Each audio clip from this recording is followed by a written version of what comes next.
Salut chers amis, chers internautes, chers abonnés de la page Edem TV officielle. Moi c'est Monsieur Dani Mouya, Edem.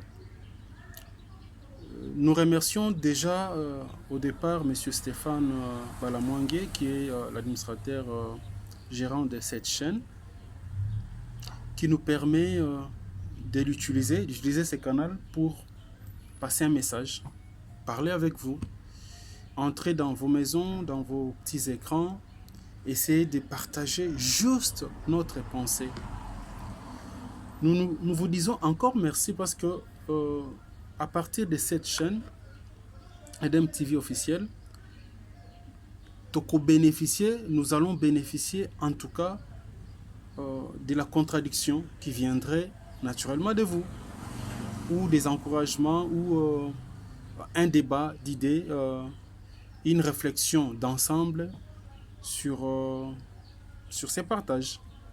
Alors, je me permets aujourd'hui, alors d'entrer dans votre maison, d'y venir sur un sujet qui est d'actualité d'ailleurs, que nul n'ignore. On va parler du coronavirus, ce fameux coronavirus que nous Congolais plutôt appelons coronavirus. Vous savez, c'est pendant des moments difficiles, c'est pendant de telles périodes, c'est autour des réflexions des humains, c'est autour d'échanges que des moments pareils permettent à l'évolution, à l'humanité d'évoluer.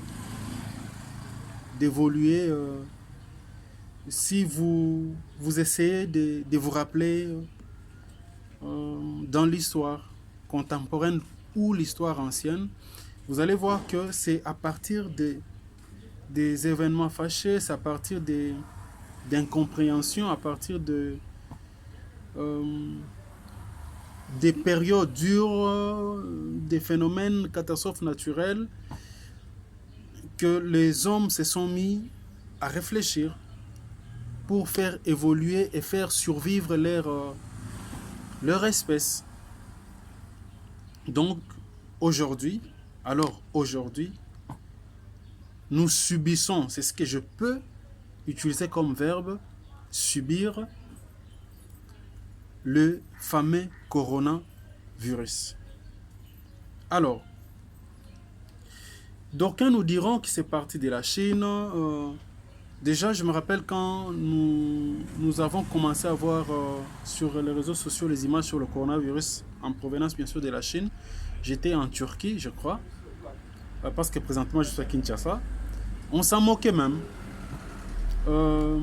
Certains disaient que c'était une machination, c'était un complot des Américains, entre guillemets l'OTAN, contre la Chine parce qu'ils étaient ils seraient jaloux de la croissance chinoise, de l'impact qu'a aujourd'hui et la puissance d'ailleurs économique que la Chine imposait carrément au monde entier, même aux Américains, et que derrière ça, c'était facile de se dire que ce serait quelque chose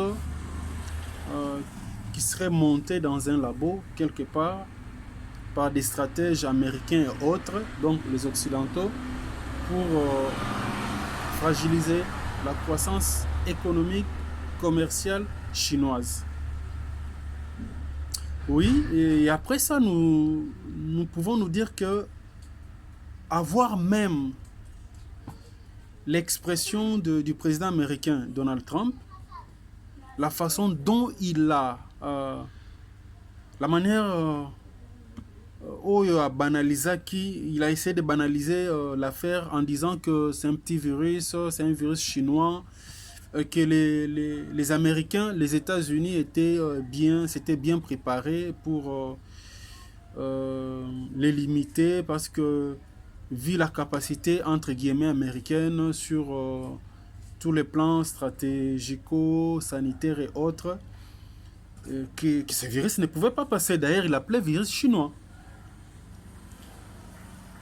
Alors, par la suite, nous voyons ces déferlements des conséquences néfastes jusqu'à presque une déportation, une transposition de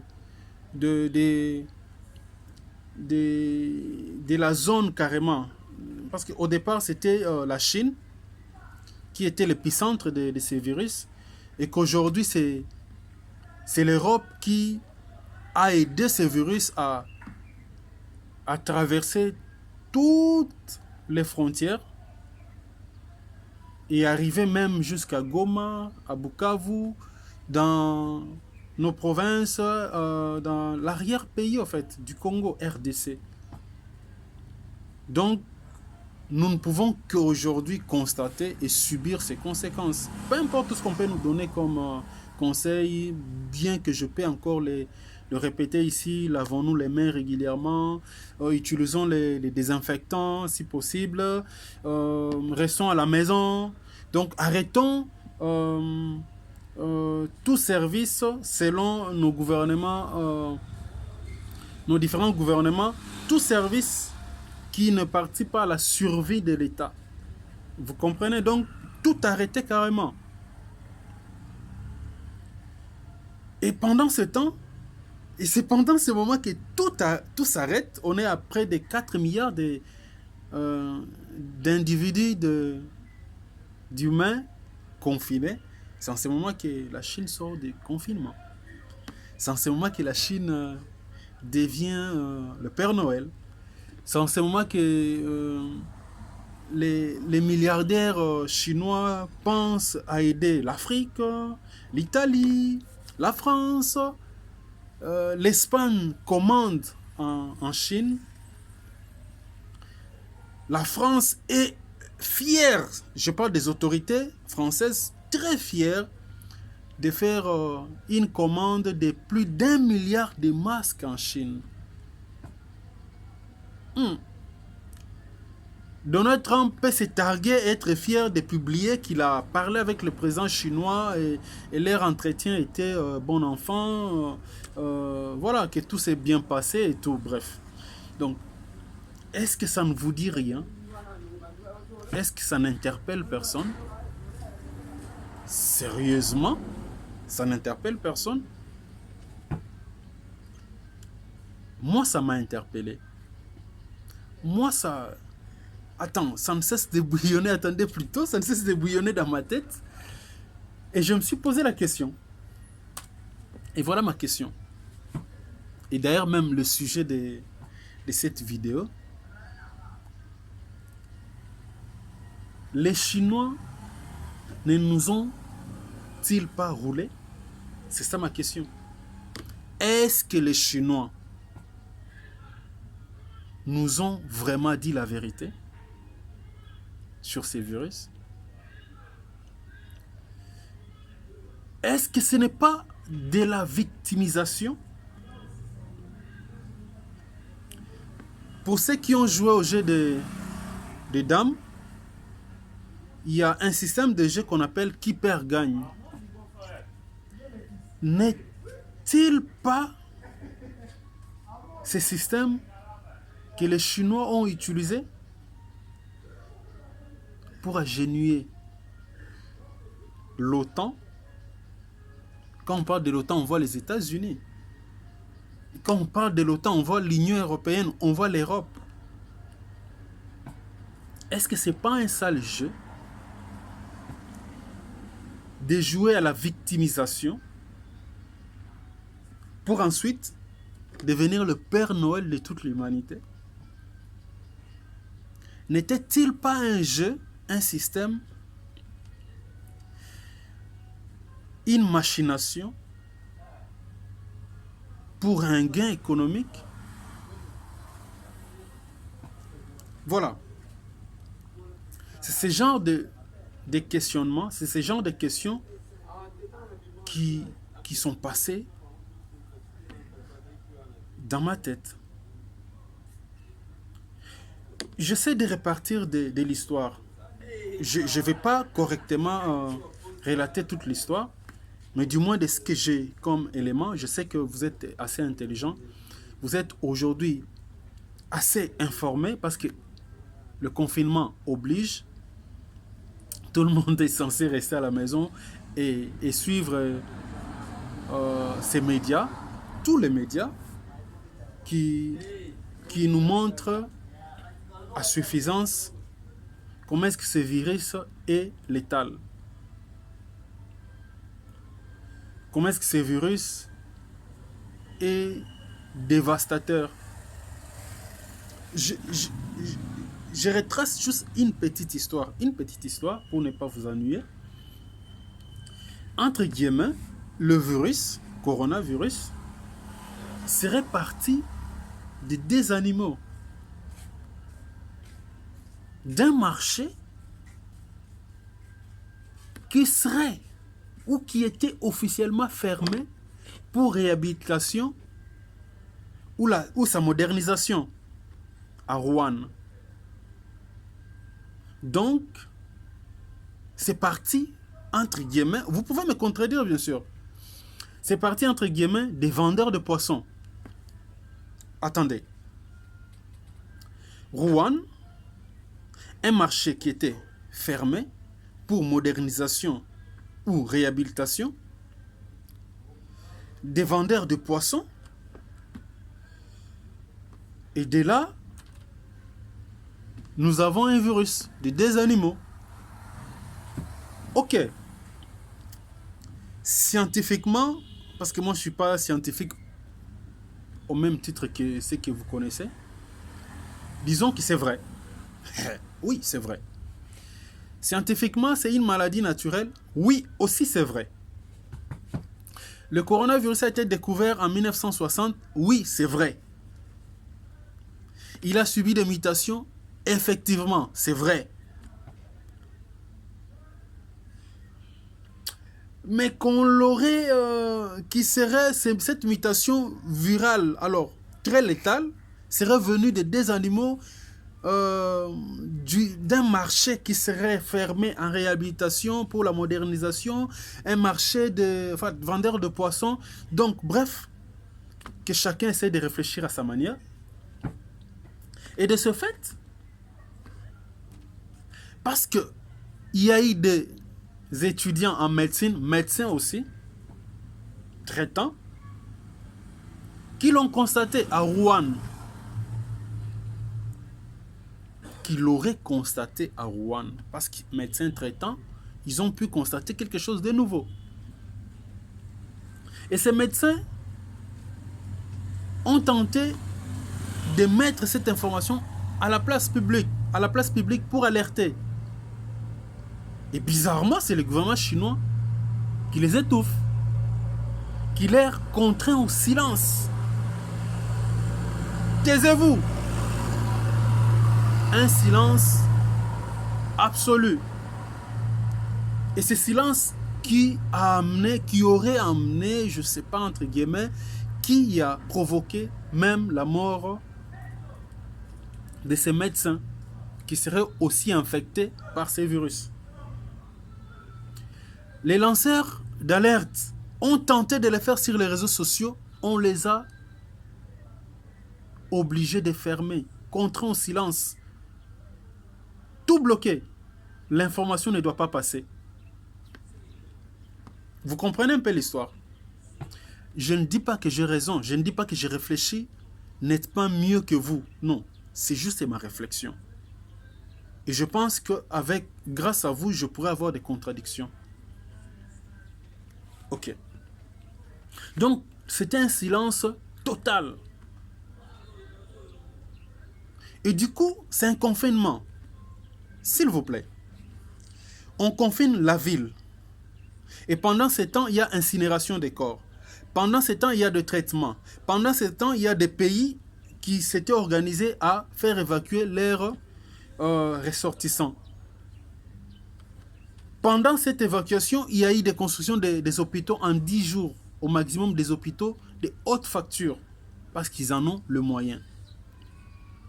Pendant ce temps, il y a développement des technologies pour faire la chasse à tous ceux qui seraient contaminés de cette maladie. Oui, mais c'était à Wuhan. C'est une ville, je ne sais pas, province de la Chine. Je ne dis pas ici que je suis chinologue, comme on le dirait, que je maîtrise tout de la Chine. Non, mais s'il vous plaît, suivez-moi très bien. On confine la ville ou la province de Wuhan. J'espère que je le prononce très bien. Mais cette ville, cette province de Wuhan ne compte que 11 millions d'habitants. Sur les 1 milliard 386 millions de Chinois. Ok? On confine une ville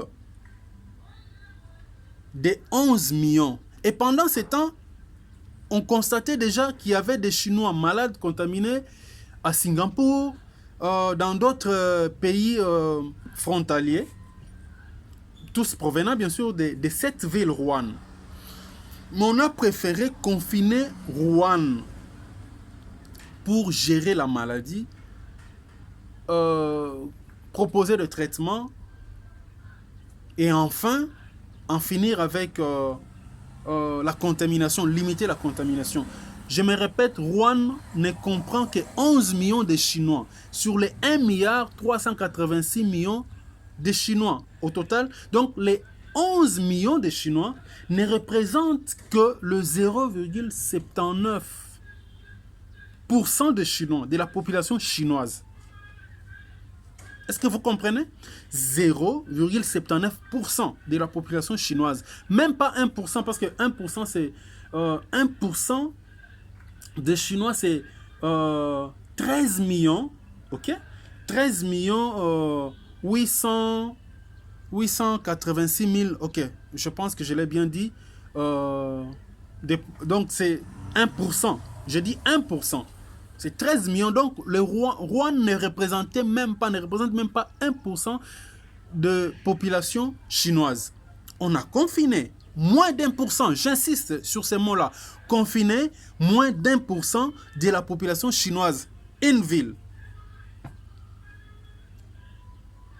Donc 2 mois après ou 3 mois après, ils sont en même d'en finir. Et c'est pendant ce temps qu'un médecin français sort, je crois le médecin Raoult, je pense que j'ai Raoult, je ne sais pas Raoult, parle d'un traitement et qui fait référence à la Chine. Et du coup, c'est un lobbying très puissant sur la chloroquine, l'hydroxyde, je ne sais pas, chloroquine, tout ce que vous voulez. Je ne maîtrise pas tous ces mots-là, comprenez-moi. Et la Chine sort. Pas la Chine, Wuhan, la ville, sort de l'épidémie, de la contamination. Et c'est pendant ce temps que la contamination prend siège en Europe. On commence par l'Italie. Et de l'Italie, on part de la France. De la France, les États-Unis, l'Afrique. Et que moi, là, chez moi en Mbandaka, je suis obligé d'être confiné. C'est bien beau. C'est la loi du plus fort. Le plus fort a dit que selon les principes, selon l'histoire, quand il y a une contamination, quand il y a une attaque biologique, je crois que je l'ai bien prononcé, le premier recours, c'est au confinement. Ok, c'est très bien. J'encourage, j'applaudis. Très bien. Il faut confiner. Mais regardez maintenant ma position par rapport à cette question posée de savoir, est-ce que la Chine nous a-t-elle dit toute la vérité? Les Chinois ne nous ont-ils pas roulé? Est-ce que ce n'était pas de la victimisation? Est-ce que ce n'est pas le qui perd gagne? Parce qu'aujourd'hui, tout le monde se tourne vers la Chine. La Chine avait confiné 0,79% de sa population. Mais tout le monde se tourne vers la Chine. L'Union européenne. Donc, entre autres, l'Italie qui commande là-bas. La Chine amène même de l'aide à l'Italie. la France, l'Espagne, les États-Unis. Nous, en Afrique, n'en parlons pas. On nous vient en aide par un Père Noël qui serait chinois, milliardaire, qui nous amène les masques. Il paye tout pour nous. Et pendant ce temps, un mot d'ordre généralisé, c'est le confinement total. Tout arrêté. Restez chez vous à la maison. L'économie bloquée, stoppée. Les églises, les mosquées, tout stoppé. Pour blaguer, les féticheurs aussi stoppés plutôt. Les féticheurs, les marabouts, stoppés. Appelle le marabout, il va te dire non, non, reste à la maison. Ne viens pas. Alors, est-ce que ce n'était pas un jeu? Pour se victimiser, commençant par se victimiser, afin de se nettoyer de tout soupçon, de sacrifier même ses propres fils, ses propres citoyens, pour prendre du pouvoir économique sur tout le monde. Est-ce que ce n'était pas un jeu? Le coronavirus, c'est une maladie, une infection naturelle. Je vous le concède. Ça tue, je vous le concède. La contamination est facile, tout ça, ça va très vite, je vous le concède. Mais je nous rappelle que la Chine n'avait confiné que 0,79%, même pas 1% de sa population. Donc une ville. Mais là, vous et nous, nos pays, nous sommes obligés de confiner tout le pays, tout le monde à la maison. C'est là où je ne suis pas vraiment d'accord avec le confinement. Est-ce qu'on a seulement compris le message? Est-ce que seulement on a réfléchi? Sincèrement. Est-ce que c'était vraiment gratuit? Est-ce que c'est... Attends, c'est anodin vraiment. Est-ce que c'est vraiment quelque chose à passer comme ça? Vous êtes vraiment sûr? Moi, je me dis que la Chine a joué au qui perd gagne. Sacrifions un peu de nos citoyens pour les obliger à se mettre à genoux et tout commander chez nous. Parce que quand vous confinez tout le monde, quand tout le monde est confiné, quand tout le monde reste à la maison, oui, aux États-Unis, on vous dit vous restez à la maison, pendant ce temps, on fait les tests. En France, on vous dit vous restez à la maison, jusqu'au mois de juin, nous ne serons que capables de faire 100 000 tests par jour. Sur le 80, je ne sais pas, 80 millions de Français. Est-ce que vous comprenez ça? Tous les événements mondiaux, toute l'économie est arrêtée.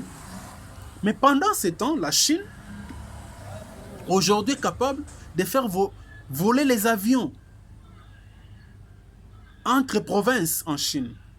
Faire voler les avions, faire tourner son économie. Ok? Même subvenir aux besoins du monde, vous assister, vous aider, vous donner les médicaments, c'est dont vous avez besoin pour la production, pour la protection. Et pendant ce temps, ils produisent. Et imaginez-vous, juste sur le plan économique, la Chine qui est aujourd'hui le premier investisseur ou exploitant, je crois que je l'ai bien dit, en Afrique. C'est lui qui donne les capitaux en Afrique, c'est lui qui investit en Afrique. Quand je dis investit, il investit pour leurs intérêts, bien sûr. Si hier, les lingots d'or, c'est un exemple, coûtait $100, et qu'aujourd'hui avec le confinement, mais parce que le confinement oblige l'économie à s'arrêter, mais parce que l'économie, si l'économie s'arrête, nous aurons le besoin ne s'arrête pas, s'il vous plaît. L'économie s'arrête, le travail s'arrête, le mouvement s'arrête, mais le besoin ne s'arrête pas. C'est en ce moment que les Chinois, qui achetaient autrefois les lingots de dollars, les lingots d'or plutôt. C'est un exemple que je donne. À 100 dollars, aujourd'hui, il va vous amener 30 dollars. Et parce que vous avez besoin d'argent, vous allez accepter. Moi, je vais accepter. J'ai besoin d'argent. Ma population ne tourne pas, ne travaille pas. Je vais accepter. OK? Et ils vont continuer à faire tourner leur machine économique. C'est là où je... C'est vrai, c'est naïf. Selon... Voilà, vous qui me suivez, selon vous qui êtes aussi intelligent, très réfléchi, ça peut paraître naïf. Mais je préfère encore les soutenir ne fût-ce qu'à 50%. Quand le Bénin dit que nous, en tant qu'État, nous ne pouvons pas nous targuer, nous ne pouvons pas nous donner le privilège de faire confiner la population comme les pays riches. Parce que nous n'avons même pas assez de ressources pour subvenir à nos propres besoins. Pourquoi on doit se confiner? S'il vous plaît. Vous n'avez pas suivi dans l'évolution de l'humanité, il y a eu autrefois, je crois, en 1918 et d'autres années, des pandémies, des maladies, des grippes porcines et tout ça qui avaient tué à l'époque, décimé des populations. Mais est-ce que ces événements ont empêché qu'aujourd'hui nous puissions avoir l'Internet, être capable de vous parler? Ça ne va jamais décimer tout le monde. Mais pourquoi ils ont installé cette peur? Mais pourquoi? Pourquoi on ne sait pas aussi regarder de l'autre côté en se disant que c'était un jeu? Qui perd gagne. C'était un jeu. Qui perd gagne. Est-ce que la Chine n'avait-elle pas livré ses propres fils pour effacer les traces? Pour effacer les traces. Donc c'est victimiser. Pour, par la suite, obliger les autres à s'agenouiller devant eux. Je me répète, ils n'ont confiné que 0,79%, presque 0,8% de leur population. Une ville, je ne sais pas, une province, Wuhan. Mais aujourd'hui, nous sommes obligés, on nous oblige, nous, de confiner toute la nation, de tout arrêter, tout faire arrêter. Et pendant ce temps, non, il y a des avions qui viennent de la Chine pour la France, pour l'Afrique, et dans les autres. Non, s'il vous plaît. Ça, c'est ma réflexion. Je ne dis pas qu'elle est parfaite, mais je me dis que on nous a roulé. Et mais regardons un peu les conséquences. Pour ne pas vous prendre beaucoup de temps, regardons les conséquences. Parce que la finalité, sur le plan économique, on a obligé l'OTAN, les Occidentaux, de se mettre à genoux. Et malheureusement, comme dans chaque guerre, toute guerre, il y a toujours des effets collatéraux. Donc les conséquences qui tombent sur le plus faible, donc l'Afrique, nous sommes juste victimes, selon moi, de cette guerre. Ok? Selon moi, nous sommes victimes. Et malheureusement, nous parlons du confinement. Oui, vous êtes atterrés. Vous gissez par terre. Vous êtes dans vos chambres. Certainement, vous allez me traiter de fou. Surtout que je suis africain en plus. Vous allez dire, voilà, les Africains ne réfléchissent que comme ça. Ils ne cherchent que des boucs émissaires. Oui, vous avez raison. Mais ce n'est que ma réflexion. Et je ne compte que sur votre tolérance pour me contredire, me suivre et me contredire. Je ne compte que sur ça. Mais c'est ma réflexion. D'accord? Alors, conséquence, l'OTAN à genoux. Donc, il faut maintenant faire recours à la Chine, la bienheureuse Chine, le Père Noël, la Chine. Qu'est-ce qu'on aura comme retombée? Tous les pays du monde vont en majorité faire leurs commandes en Chine. Et ça, c'est sûr. On le fait déjà, on le constate. La France est fière de faire 1 milliard de masques de commandes en Chine.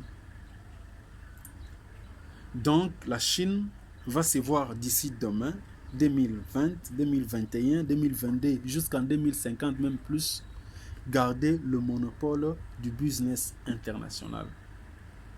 Ça, il ne faut pas l'oublier. Ils sont capables de sacrifier 16 000 Chinois, 20 000 Chinois pour avoir la puissance économique mondiale. Parce que quand tu as l'économie, tu as tout pour toi. Conséquence néfaste pour l'avenir du monde, c'est que les stratèges russes, américains, européens sont déjà au courant de ça, mais ils ne veulent pas le révéler à la face du monde. Ils sont déjà au courant de ces systèmes de qui perd gagne qu'ont utilisé les Chinois, ou entre guillemets qu'auraient utilisé les Chinois. Alors, je suis sûr qu'ils sont dans leur labo et qui se préparent à riposter, à se venger, à riposter, parce qu'ils vont riposter. C'est sûr qu'ils vont riposter. Oh non, s'il vous plaît, ils vont riposter. Ils ne vont pas se laisser faire. Je parle d'eux, je ne parle pas de l'Afrique. Attends, je ne parle pas de l'Afrique. Et ils vont riposter. Pourquoi je ne parle pas de l'Afrique? C'est parce que nous avons joué, au fait, avec l'indépendance. Nous avons joué depuis les années 60 jusqu'à aujourd'hui. Nos présidents fondateurs, nos présidents tout-puissants, nos présidents cerveaux des nations, nos présidents providentiels, nos présidents le plus intelligents et sages ont joué avec l'avenir de l'Afrique. Voilà pourquoi je ne parle pas de l'Afrique. Nous ne ferons que subir. Ok? Alors, je disais que les experts russes, américains, européens sont déjà à la tâche. Mais ils ne peuvent pas vulgariser ce qu'ils sont en train de faire maintenant parce que la guerre est maintenant au labo. La guerre, c'est dans des labos désormais. Vous ne verrez plus des Kalachnikov. Ok? Bon, les Kalachnikov, nous aurons la chance de les voir en Afrique, rassurons-nous. Donc, j'étais en train de dire que ces gens-là, ils vont vouloir riposter. Ils vont vraiment riposter. Mais leur riposte va être catastrophique. Alors, 100 fois, 1000 fois létale à l'humanité. Je vous assure. Parce que ça va être ainsi. Je ne suis pas prophète de malheur. Et l'avenir de l'humanité, mettons-nous déjà dans la tête que l'avenir vient d'être changé, modifié depuis la Chine. L'avenir du monde vient d'être modifié, changé, bouleversé. On vient de donner un nouvel ordre mondial. J'en suis